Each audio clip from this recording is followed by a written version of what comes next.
বিচারকরা ইশারা ইঙ্গিতে রায় দেন, এই পরিস্থিতি তৈরি হয়েছে। কারণ মানে দ্রুত হতো না, আপনি কি সেটা বলছেন? না, এই পরিস্থিতি তৈরি হতো না। যেমন ধরেন আইন হাতে তুলে নেওয়ার প্রবণতা, এটা তো হওয়ার কথা না। এই অভ্যুত্থান তো হয়েছে আইনের জন্য।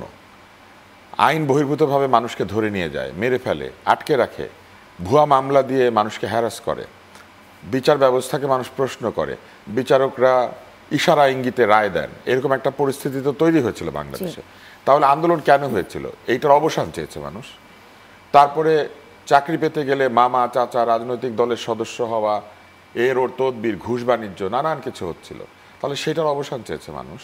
তাই এই জিনিসগুলির যে অবসান, তার সঙ্গে কিন্তু রাজনীতির সম্পর্ক নাই। তার সঙ্গে যেটা আছে সেটা হচ্ছে দ্রুত সমাজে আইনের শাসন প্রতিষ্ঠার যে চ্যালেঞ্জ, সেইটা।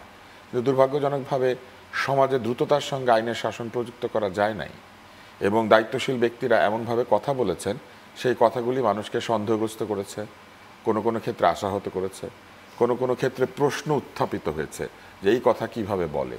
এই কারণেই যেটা হয়েছে, সকলে যে বৃহৎ ঐক্যের জায়গাতে হাজির হয়েছিল, এই ছোট ছোট কারণে সেই ঐক্য ক্ষতিগ্রস্ত হয়েছে।